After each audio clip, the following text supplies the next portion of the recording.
Sasa kasi jamaliza miezi 3 kabla kupona, akaanza kuja na watu kwa nyumba. Kasi kwa kwanza walikuja 2, wanaume 2 ndio watakuja wanitumia.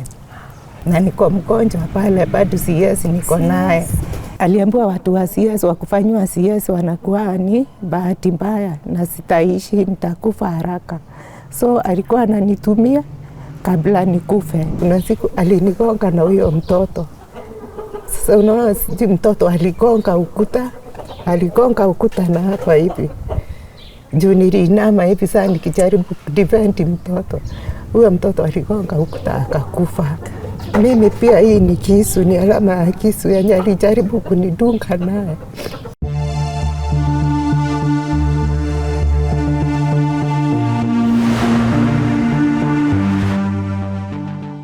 Hello good people, we are back in Naivasha na leo tuko na story ya Carol. This lady has gone through a lot of challenges growing up, and then when she got into marriage, she met a man who was very violent. This man would do things to her that, I mean, she will only get to tell her story herself. Let me not preempt it, but it's a very sad story, and I urge you to please think of a way to support her. Even as she tells this story, she will share her number where we can support her through and stand with her, help her get back on her feet, help her be strong for her children and her grandchildren. So welcome to today's episode of My Story. My name is Yvonne Kawira. Karo, karibu sana kwa show. Asante. Hebu tuambie mahali umetoka. Majina naitwa Karo Njao. Mimi nilizaliwa upande wa Kericho. Tukiwa familia watoto 12. Okay. So tukiwa pale nikawa shuleni mpaka darasa la 6. Kufika class 6 ni vile tu watoto hatukuwa tumetoka nje compound ya kwetu. Kukawa na mama moja alikuwa mzungu hapo. Kuna msichana wake alikuwa anafanya kazi pale, akaniita akaniambia baada kukaa huku kwenyu na mama yenu anashindikana na watoto, twende tukatafute kazi, nikupeleke mahali kuna kazi. Sasa tulitoka kutoka Kericho mpaka Nakuru. Sasa siku hiyo hata sikuwa najua, nilikuwa mtoto wa 14. Tukiwa Nakuru hatukupata kazi ghafla. Sasa unaona ni kusurura mtaani, hatujui ni wapi, tunalala kwa mtaro. Ndio tukapata mahali kazi, kuna mahali kunaitwa Gioto. Kuna mwagango hizi takataka za kutoka industry area. Sasa hapo ndio tulikuwa tunaenda tunatafuta vitu zenye tunatafuta, tunaenda tunauza. Siku alafu nikapata kazi tu, hiyo kazi ya kuokota hizo vitu na orders, tunapeana magunia, betri za simu, za hizi za radio, ndio zilikuwa huko tunazipeana. Nikiwa pale nimeturn 15, kuna mtu alijitokeza akaniambia juu ya bidii yangu na vile anaona nafanya kazi sifai kuwa pale, anipeleke kwa nyumba nikae kaa bibi. Mimi sasa unaona nilikuwa tu mtoto, nikakubali. Juu sasa sikuwa najua maisha ni nini. Ni kitambo nikakubali. Vile nikakubali nikaenda kwake, tukakaa vizuri mwezi 1, mwezi 2. Nikawa mjamzito. Vile sasa nipata mimba, nikafika mpaka sasa nimeenda hosi kujifungua huyo mtoto. Huyo mtu hakunipeleka hosi. Alinifikisha tu kwa gate ya hosi na akaenda. Mimi nikaingia huko nikaadmitiwa. Sasa imekuwa ni CS nitafanyiwa. Sina mtu wa kusign form. Sasa ikabidi mimi mwenyewe ndio nilisign. Nikapelekwa CS na nikatoka. Nikakaa kwa ward for mwezi 1.5. Sasa tena nimehamishwa kutoka Nakuru Medical nikapelekwa Bondeni. Hakuna mtu anakuja kuniangalia. Niko tu peke yangu. Juu sasa hii nini imejaa. Hizi ward zimejaa, tukapelekwa ile ya municipal. Sasa hapo ndio sister moja aliona akanitoa akanipeleka kwake. Juu bili imekuwa mingi na sina mtu anakuja kuniangalia. Sijui njia ya kurudi kwetu. Kumbe ule mtu kuna watu walikuwa wanatuma wanakuja wananiangalia. Venye naendelea pale hosi na mimi sikujua. Mpaka kwenye nilipelekwa alikuja akajua. Wakakuja wakanichukua huko. Nikarudi kwake. Sasa vile nilirudi kwake, umesikia nimefanywa CS. Kunipea chakula sasa tena ni shida. Akaanzia tu hapo. Anaanza kuniambia hata siku zenye hukuanga bado nilikuwa nafanya nakula. Sasa kasi jamaliza miezi 3 kabla kupona, akaanza kuja na watu kwa nyumba. Sasa mademu wengine wanakuja nao, wanalala nao huko nikiwa tu hapo. Sasa mimi naambiwa nilale chini kwa floor au walale kwa kitanda. Nikiwa hapo sasa akanipea nini idea, akaniambia kila watu wenye ninaingia nao huku unahesabu mpaka yeye. Sasa tuseme leo amekuja yeye na msichana, hawa ninahesabu ni watu 2. Kesho akikuja wakiwa 3, yeye na msichana na kijana mwingine na msichana, hawa ninahesabu ni 4. So siku yangu ikifika, tani yangu ikifika, vile ile namba ilienda. Kasi siku ya kwanza walikuja 2, wanaume 2 ndio watakuja wanitumie. Kama siku ya pili walikuja 3, wanaume 3 siku hiyo ndio watakuja wanitumie. Na niko mgonjwa pale bado CS niko naye. Juu sasa alidaisha ati aliambiwa nini? Aliambiwa watu wa CS wakufanywa CS wanakuwa ni bahati mbaya na sitaishi, nitakufa haraka. So alikuwa ananitumia kabla nikufe. Unaona, so alikuwa ananitumia hivyo kabla ati nikufe. Juu aliambiwa mtu akifanywa CS anakufa. Sasa nikawa nitatubiwa tu vile. Sasa friend yake mmoja ndiye alikujaga akanitoa huko. Wenye sasa walikuwa wanaletwa. Walikuwa wanaletwa wanaume wanakuja. Na huyu mwanaume wanaletwa kwa nyumba wanakutumia akiwa hapo akiwa yeye ndiye anatangulia hata yako hapo. Juu aliniambia nikihesabu ninawahesabu wote plus yeye. Sasa yeye ndiye ako pale anatangulia alafu hao wengine na amesimama hapo. Mimi sasa ikawa tu ni hivyo karibu miezi 4 tu mfululizo mpaka sasa ile CS imeanza kuleta shida na ndani. Siwezi nikarudi hosi juu sina pesa. Rafiki yake tu wenye walikuwa wanakuja na hawa ndiye alikuja siku moja akanifungulia mlango, singetoka nje kwa hiyo nyumba. Walikuwa wanaacha kaa wamefunga na kuna watu wanabaki hapo nje.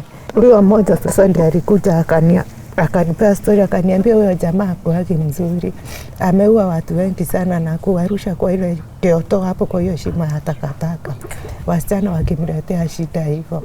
Na sasa juu mimi sitaki kuona ukikula shida hivyo, juu alikuja akiwa ametumwa. Nikamuuliza kweli kabisa, hebu fikiria tu ni dada yako anafanywa kitendo kama hiki mnanifanyia, ingekuwa aje? Ule jamaa alinitoa tu kwa nyumba, akaniambia tutapitia hii njia nikutoroshe kutoka huku ujue kwenye utaenda. Juu na mimi akijua ni mimi nimekutoa huku ataniua. Sasa mimi kwa njia yenye alinipitisha akanipeleka kwa, tukatoka sasa hiyo estate tukaenda estate nyingine. Akanipeleka kwa mama mwingine, mama akanipea fare, akaniambia wafanya hivi, kaa utajua kwenyu urudi juu huku utaumia. Sasa mimi nikaona nyumbani nilikosa. Juu niliacha shule nikatoroka. Sasa tena naogopa mzazi wangu venye ataenda kuniambia hiyo siku miaka 2 nilikuwa wapi. Na sasa niko na mtoto. Mimi sikuenda home. Nilikaa tu kwa town nikaanza kutafuta vibarua. Venye nitafanya huyu mtoto akule. Mara nyingi hata nienye tukua tunalala kwa mtaro hizi kalabati. Ninaingia hapo na mtoto wangu. Tunalala hapo. Asubuhi ikifika hakuna mwenye angejua kwenye nilikuwa naishi.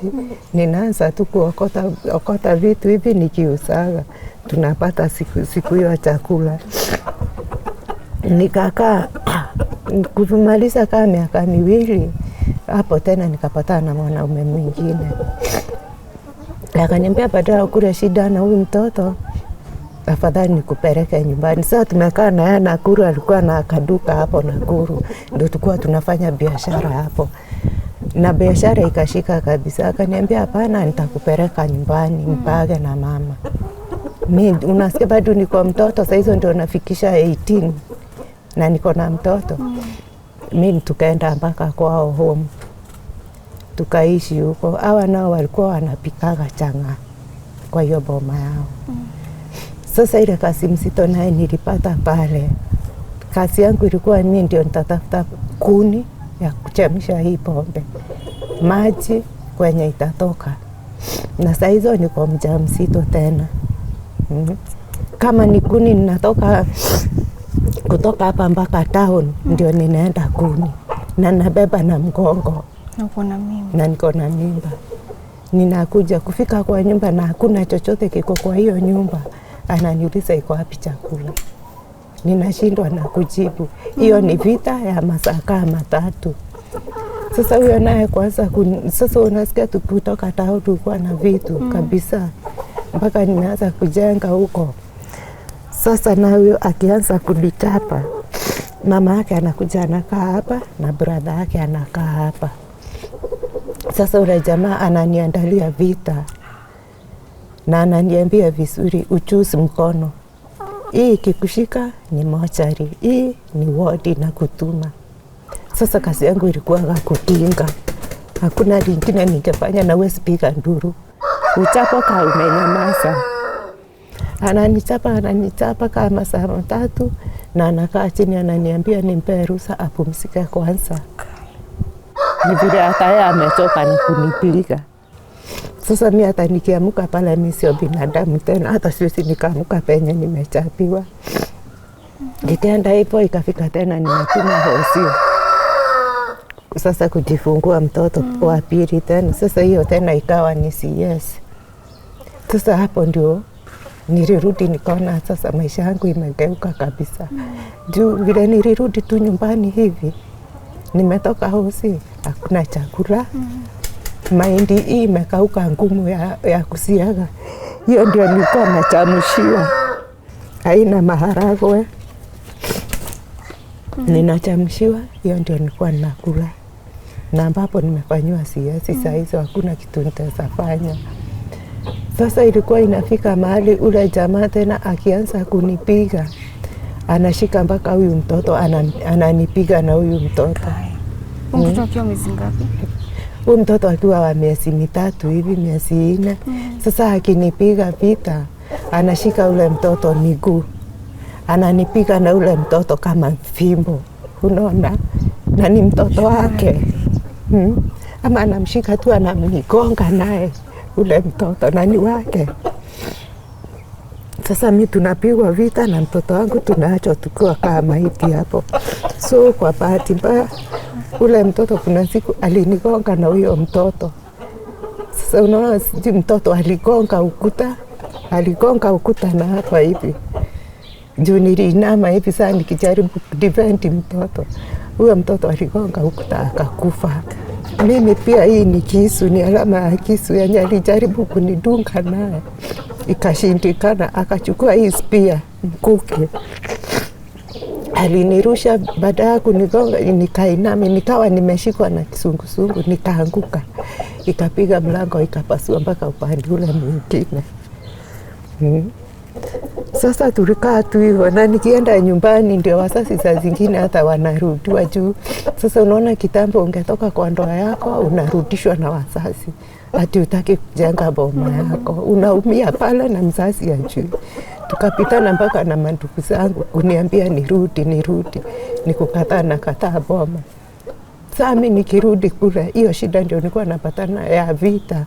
Mpaka watu wa area hiyo walikuwa wamejuaga, hata walikuwa wanauliza kwani sinaga kwetu. Nile mateso ninapitia pale. Ilifikia mahali tukakaa tu hivyo na hizo mashida, unasikia najenga bado najenga kwangu.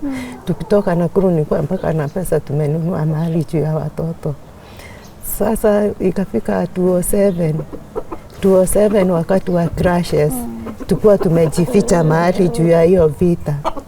Alikuja wakaonekana watu walikuwa wamejificha wakiwa watu 7. Wote walitolewa mahali pale wakakatakatwa tukiwa tunawaangalia hivi. Pia na watoto wako? Sasa vile walikatakatwa unaona wamebaki pale wakiwa maiti, si bado tumejificha. Tukangoja hizo shida zikaisha. Ndio sasa mazishi ikafanyika. Sasa vile mazishi ilifanyika ilikuwa 207 mazishi kufanyika na ikamalizika. Sasa shida ingine ikanipata mahali pale. Juu sasa mama anasingizia huyu ndugu yake ni lazima anioe. Brother bwanako? ni lazima anioe. Na mimi ninamwambia kwetu haifanyikagi hivyo. Mbona nimeona mume wangu ni kuuawa ameuawa. Sasa ni watoto nitasikiza ama ni maneno ya kuoleka. Inabidi anakuja na nguvu na madhainiro ananiambia ni lazima nifungue. Na nikifungua tu huyo jamaa anakuja anaingia na ananirepe. Mama yake akiwa tu hapo nje.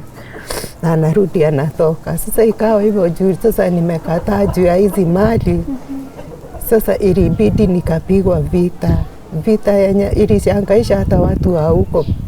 Juu nilienda nikatupwa mahali karibu na mto penye kuna four-way. Ati mtu akiweza pita ataniona. Ndio isemekana nilikufia na huko.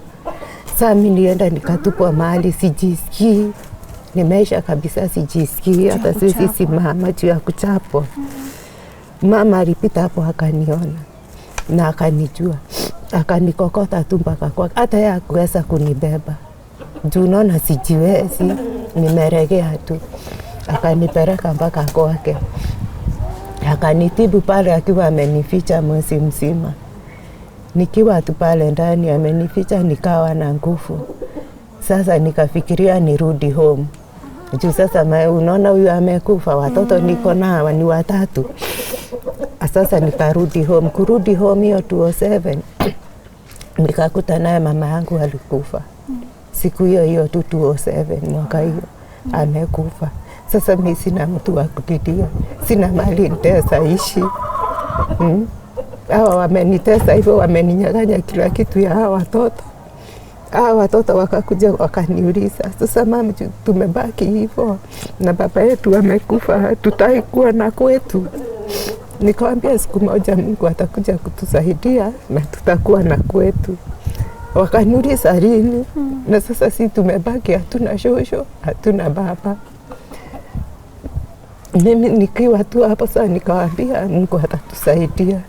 Mimi nikatoka sasa sina mahali pa kuishi. Nimeenda tu nimekaa kwa IDP camps. Nimekaa huko miaka 3. Juu sina mwelekeo, niko na watoto. Nimewalelea kwa IDP. Huko nikakaa nao karibu miaka 3. Sasa wenye walikuwa wanapeana hizo mashamba, nikaa kuna vile walikuwa wenye waliathirika hawakupata. Kuna wenye walikuwa wanatoa pesa ndio wanapata zile pesa zilikuwa zinapeanwa na serikali ya mashamba. Sasa sisi tukaishi kubaki pale, hatuna chochote. Unaona? Nikakaa hapo nikalea watoto wangu nikawalea, lakini huyo mmoja alikuwa mkubwa alikuwa na mtoto. Msichana. Huyo msichana wangu mkubwa alikuwa na mtoto mmoja, alikuwa na watoto 2. Sasa vile aliona vile kumekaa, imagine aliniwachia mtoto wa wiki 3. Mtoto wa wiki 3. Mimi ndio nimeishi kukaa na hao watoto mpaka wa leo. Sijui kwenye alienda. Sijui kwenye aliendaga. Nikajaribu hata kutafuta simu na wenye walikuwa wanakuwa na hawa. Simu ya mwisho nilipigwa nikaambiwa ati alionekana Mandela. Hiyo wakati wa Al-Shabaab. Ndio niliambiwa ati alikuwa ameonekana Mandela. Sasa mimi nikakufa tu roho nikakaa hivyo. Nikaona sasa hawa watoto ni jukumu langu na niko na wangu. Sasa niko na wajukuu 4. Wenye ninalea, wenye sijui mama yao mahali yako na niko na watoto wangu. Sasa mjukuu mmoja alifanya KCP. Wengine 3 wote wako kuna grade 6, grade 5 na grade 4. Unaona maneno ya CBC na ni msito. Sasa napata ninakuwa na uzito mwingi sana. Juu hakuna tangu siku hiyo ndoa yangu iliharibika hivyo. Sijui nikawa na ile uchungu ya roho. Sijai hata siku moja kwangu mwanaume kuingia ati ama tunaongeaga tuna huko kwa barabara. Lakini hiyo roho ilinitoka kabisa ya kuwa na bomba. Juu niliona tu wote kawa kwanza alinianzia na hiyo mateso. Wa pili naye nikakutana tuna hiyo mateso. Watatu mwenye nilikutana aliniambia nitataka kuoreka na yeye nitupe hao watoto. Sasa nimewatupa juu ya bomba. Nikaona hata Mungu atanipiga tu kiboko juu sijui sababu niliwachiwa hao watoto. Nikamwambia afadhali hiyo boma ikae na nilea watoto pengine ndio baraka yangu. Sasa mimi ninakaaga hivyo, kazi kuhangaika, kibarua hakuna, ninafanyaga hii ya kufuria watu manguo. Ndio ninalipa naye nyumba, ndio nalipia naye watoto shule. Sasa hivi watoto hata wako na deni kubwa sana kwa shule. Juu hata nilikuwa najaribu kulipia huyu mwenye anafanya KCP. Sasa KCP nikashindwa, kuna mahali ilifika ikanilemea. Sasa nikasema pengine kabla exam yake ifike nitakuwa nimepata pesa nimlipia ndio apate exam yake.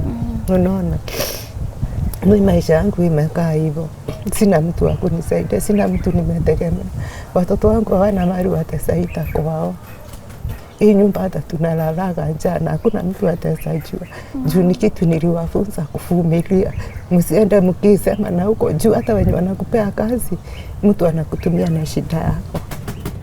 Akiona shida yenye uko nayo, ile kazi anakupea ni extra kuliko pesa yenye anakulipa. Wengine ni hawa sasa rika yenyu. Sasa mimi nikienda kufanya kazi kaa kwa mtu kaa wewe, unanichukia, unanitusi hata matusi ingine. Juu mimi ni mzee na sasa wewe unajiona wewe ndio uko. Sasa hiyo kitu inafika mahali inanishinda hata hizo vibarua. Juu hata mgongo yangu saizi imepata shida. Juu ya zile vita nilikuwa napigwa. Vita nilikuwa napigwa na lala hospitali siku 3 sijajisikia. Na nikilala hosi hawezi toka hapo. Kusudi nisiamuke nipeane ile story. Atakaa hapo mpaka siku nitaamuka. Nikiamuka tu anasema nipewe ruhusa nirudi nyumbani. Singeweza kupea mtu shida zangu. Na mbona haungetoroka kwa ile nyumba? Alikuwa akikufungia na nilikuwa nafungiwa kwa ile nyumba. Huyu wa pili sasa mwenye aliaga naye. Nilikuwa natoka na nenda mpaka home. Na naambia mata yangu mashida yenye ninapitia. Sasa wakiwa na ndugu yangu wanaona ni kukataa na kataa ni kuoleka.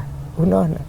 Hata ndugu yangu hata atanipiga na niambia nirudi kwao na pengine tuko na yeye hapo. Si anaona ile harassment nimeharasiwa mpaka hao hakuna mtu ananishikilia.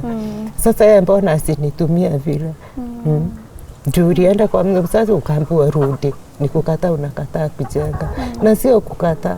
Mambo mengine watu wanapitia usudi tujue mzazi amemwambia kama umetoka kwangu umetoka, usirudi kwa na pengine kwa yule mtoto wako anateseka kabisa.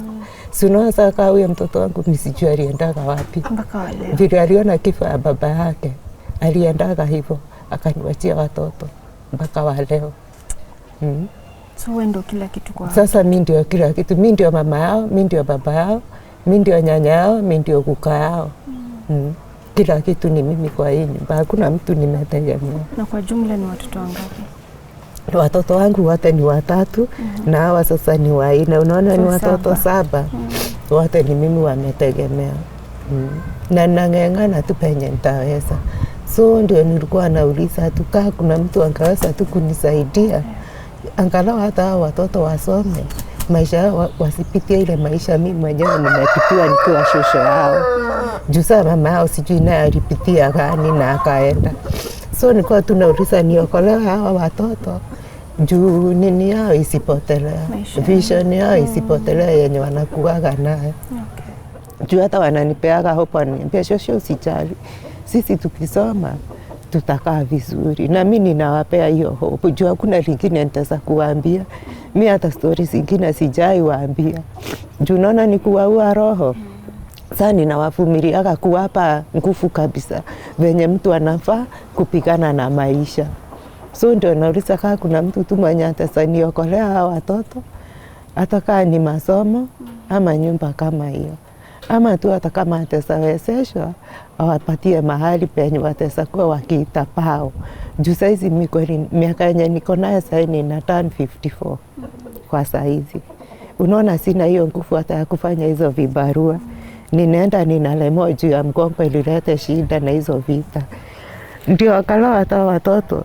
Hata kama nikiseka hivyo sasa unaona watasapata mahali wataita paa penye hawatasumbuliwa na mtu. Sasa hebu niambie kaa saizi hata nikiweza ondokea. Watoto hao hawana mtu mwenye wataweza kimbilia. Juu mimi ndio tegemeo yao. Kila kitu ni mimi. Hawajuagi mtu mwingine. Ni mimi tu.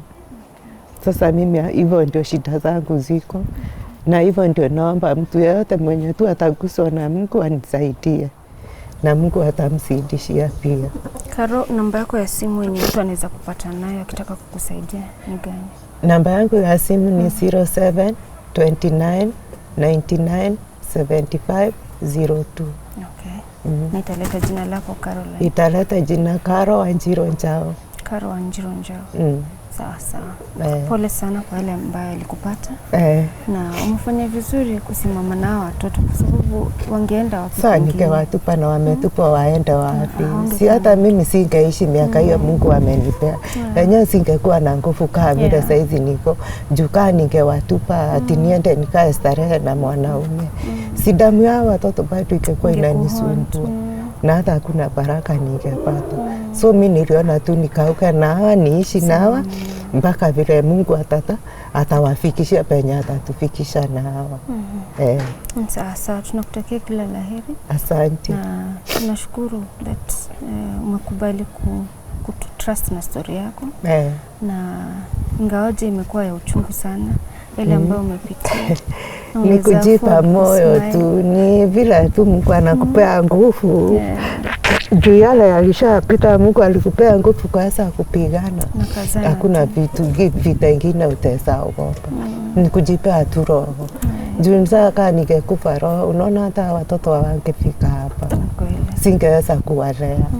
No, nilijikaza tu, nikaambia Mungu juu unajua sababu ya mimi kuishi peke yangu, ukarudi ukanipea watoto na watoto wakarudi wakanipea wajukuu. Ni vigumu uone mtu kwa saizi yangu saizi ati yako mpaka na wajukuu kama hawa anakaa na hawa. No, kwa saizi wasasi wengi wanapitia magumu. Jisa unaona wasichana kama wanaenda wanapata watoto. Bwana hako pengine amekwambia hataki, pengine ulipata mtoto wa nje. Na unaona, bwana mwenye umekutana naye hataki wale watoto. Anakuambia uwaue ama uwatupe juu ya ndoa. Na hiyo ni kitu mbaya sana, hata mbele za Mungu sikutaka. Mimi hata kuna wakati inafikaka kabisa sasa nimeshindwa na vile nitafanya, nikiwaangalia wote wako hapa wameangalia. Hata juzi nilikuwa nimefikiria na nikawaambia mimi chenye nitafanya, nitatoka tu kwa hii nyumba niende miguu. Niende kabisa kwenye mtaa ili nisikie. Lakini kuna huyo mmoja ananipea nguvu sana, aliniuliza shosho, sasa hata ukienda utuache, hata Mungu hawezi kukubariki. Unaona sasa, akafanya roho yangu ikarudi chini. No, ninawaambia mimi sasa nimechoka, hata nimekosa kila kitu kwa nyumba. Chenye nitafanya nitachukua miguu tu niende kwenye nitaenda, hata sijui ni wapi. Na wananiambia usiende, juu siku ya Mungu haujui ni gani, haujuagi ni gani, na ujui kama ni sisi baraka yako ama ni kwenye unaenda. Sasa utaenda ujifanya damage huko ati ama ujiue juu yetu. Sisi tutakuwa tu wakubwa na tutakusaidia. Sasa hapo ndio najipeaga nguvu. Watoto kawa wakiniambia hivyo, ninajipea nguvu, nasema kama wanajikasa, mbona mimi nisijikase? Ni kweli. Sawa, tunashukuru sana Karo. Asante. Na matumaini yetu ni kwamba vile umejieleza kwa platform yetu na umenyenyekea kabisa, ukasema yale matatizo uko nayo na vile ungependa kusaidiwa. It is our hope that mwenye atakuwa na kutazama na amesikia namba yako ambayo umeisema atakufikia na aweze kusimama na wewe kadri na uwezo wake. Kuna atamsidishia. So there you have it. Once again, we come to you to plead with you to kindly support Karo in just the challenges that she's going through. She's raising 7 children, and even that is not enough to just give her life a purpose. She almost committed suicide. She almost left these children, but something always brings her back. So please, stand with her and reach out to her through the number that we'll share on the pinned comment. As always, give this family hope and give this family something to smile about. Thank you for staying with us till the end of the show. My name is Yvonne, and until next time, keep it Tuko.